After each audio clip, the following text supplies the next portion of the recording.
আপনি কি 100 বছর বাঁচতে চান? না, আমি কোনো জাদু কিংবা অলৌকিক কোনো ওষুধের কথা বলছি না। না, এমন কিছু বলবো যেটা শুধুমাত্র ধনী লোকেরা ব্যবহার করতে পারে। আজ আমি আপনাকে এমন একটি সত্য বলবো যেটা জানলে হয়তো আপনার পুরো জীবনটাই বদলে যাবে। আর ভিডিওটিতে এমন কিছু অবাক করার তথ্য জানতে পারবেন যা জানার পর আপনি রীতিমতো অবাক হতে বাধ্য হবেন। তো চলুন শুরু করা যাক। বিশ্বে এমন কিছু জায়গা আছে যেখানে মানুষ গড়ে 90 থেকে 100 বছর পর্যন্ত বাঁচে। এগুলোর মধ্যে একটি হলো জাপানের ওকিনাওয়া, আরেকটি হলো ইতালি সার্ডিনিয়া। সার্ডিনিয়া হলো ইতালি ভূমধ্যসাগরীয় একটি দ্বীপ।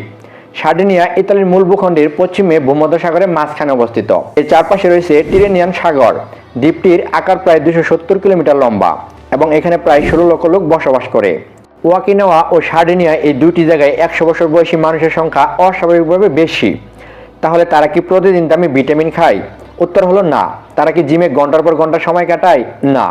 তাহলে এখন প্রশ্ন আসতে পারে, আসল রহস্যটা কি? তাহলে চলুন আপনাদের সাথে নিয়ে 100 বছর বাঁচার সেই গোপন রহস্যটা উন্মোচন করা যাক। বিজ্ঞানীরা এই জায়গাগুলোকে ব্লু জোন বলে থাকেন। গবেষণায় দেখা গেছে 100 বছর বাঁচার এই মানুষগুলোর মধ্যে কিছু সাধারণ অভ্যাস আছে। এর মধ্যে 1 নম্বরে রয়েছে নিয়মিত হালকা পরিশ্রম করা। তারা জিমে যায় না, কিন্তু হাঁটে, বাগান করে, সিঁড়ি ব্যবহার করে। মানে এক কথায় বলতে গেলে মুভমেন্ট। তার মানে এই না যে আপনাকে প্রতিদিন জিমে গিয়ে মারা যেতে হবে, বরং সারাদিনে ছোট ছোট নড়াচড়া, সবসময় গাড়ি বা রিক্সা ব্যবহার না করে সারাদিন কিছুক্ষণ হাঁটুন, লিফট ব্যবহার না করে সিঁড়ি দিয়ে উঠুন, বাগান করুন, দাঁড়িয়ে কাজ করুন। একটি কথা মনে রাখবেন, সারাদিন চেয়ারে আঠা দিয়ে আটকানো থাকা কিন্তু নীরব ঘাতক। 2 নম্বরে যে নিয়মটি রয়েছে তা হলো 80% নিয়ম। ওকিনাওয়ায় একটি ধারণা আছে, হারাহাচিবু, এর মানে হলো পেট 80% ভর্তি হলে খাওয়া বন্ধ। অতিরিক্ত খাওয়া বার্ধক্য দ্রুত আনে।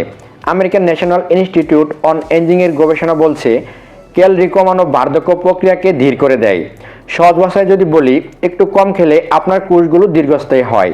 শরীরে কোষ যত বেশি জীবিত থাকবে, আপনি তত বেশি দিন জীবিত থাকবেন। 3 নম্বর রয়েছে উদ্ভিদভিত্তিক খাবার, যেমন প্রতিদিনের ডাল, শাকসবজি, ফলমূল, মাছ খান, কিন্তু প্রকৃতিগত মাছ, মাংস আর চিনি যত কম খাবেন তত ভালো। সবসময় চেষ্টা করবেন ফ্রিজে রাখা বা প্যাকেটজাত খাবার থেকে দূরে থাকা। 4 নম্বর রয়েছে মানসিক চাপ। জাপান ও ইতালির মানুষজন কম স্ট্রেস নেয়, পরিবার ও বন্ধুদের সাথে সময় কাটায়। মানসিক চাপ বা দুশ্চিন্তা শুধু মন খারাপের কারণ না, এটি আপনার কোষের ভিতরে টুলোমিয়ার নামক একটা জিনিসকে ছোট করে দেয়, যা সরাসরি বার্ধক্যের সাথে জড়িত। তাই প্রতিদিন 15 মিনিট হলেও নিজের জন্য সময় বের করুন। প্রার্থনা করুন, মেডিটেশন করুন, অথবা শুধু চুপ করে চা খান। নিজের মেন্টাল পিসটাকে প্রায়োরিটি দিন। কিন্তু 100 বছর বাঁচার আসল রহস্যটা এগুলোর কোনোটাই না। হ্যাঁ, এগুলো গুরুত্বপূর্ণ, কিন্তু গবেষণায় দেখা গেছে সবচেয়ে বড় ফ্যাক্টর হলো জীবনের উদ্দেশ্য। ওকিনাওয়ায় এটাকে বলা হয় আইকিগাই। আইকিগাই হলো একটা জাপানি শব্দ, যার অর্থ হলো জীবনের অর্থ বা সকালে ঘুম থেকে ওঠার কারণ, কিংবা আরো যদি সহজ করে বলি, আপনার জীবনের উদ্দেশ্য, আপনার ভবিষ্যৎ লক্ষ্য। গবেষণায় দেখা গেছে যাদের জীবনে একটা লক্ষ্য আছে তারা গড়ে বেশি বাঁচেন।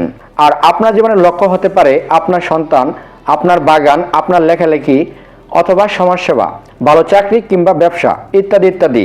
আপনার জীবনের লক্ষ্যই আপনাকে সকালে বিছানা থেকে ছাড়তে বাধ্য করবে। নিঃসঙ্গতা যেমন আয়ু কমায়, তেমনি একটা উদ্দেশ্য আয়ু বাড়ায়। যাদের প্রতিদিন সকালে ঘুম থেকে ওঠার কারণ আছে তারা দীর্ঘদিন বাঁচে। আপনি যদি মনে করেন আপনার জীবনে কোনো অর্থ নেই, কোনো উদ্দেশ্য নেই, তাহলে তখন শরীর দ্রুত ভেঙে পড়ে। সর্বশেষ আমি এটাই বলতে পারি, 100 বছর বাঁচার কোনো গ্যারান্টি নেই, তবে জেনেটিক্স, পরিবেশ এসবই গুরুত্বপূর্ণ ভূমিকা রাখে। কিন্তু আপনি যদি আজ থেকে এই 5টা জিনিস শুরু করেন, যেমন প্রতিদিন 30 মিনিট হাঁটা, পেট ভরে না খাওয়া, প্রাকৃতিক খাবার খাওয়া, পর্যাপ্ত ঘুম, জীবনের একটি উদ্দেশ্য খুঁজে নেওয়া, তাহলে আপনি শুধু বেশি দিন বাঁচবেন না, খুব ভালোভাবে বাঁচবেন। একবার কল্পনা করুন তো, আপনার নাতি নাতনিদের সাথে খেলছেন, 100 বছর বয়সেও নিজের পায়ে হাঁটছেন, তাহলে কেমন হবে? সবসময় মনে রাখবেন, লক্ষ্য শুধু দীর্ঘ জীবন নয়, লক্ষ্য হলো দীর্ঘ সুস্থ জীবন। আজ থেকে ছোট ছোট পরিবর্তন শুরু করুন।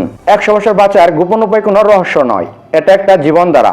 কমেন্ট করে জানান আপনি আজ থেকে কোন অভ্যাসটা শুরু করবেন। আর যদি নিয়মিত এরকম ভিডিও দেখতে চান তাহলে চ্যানেলটি সাবস্ক্রাইব করতে ভুলবেন না।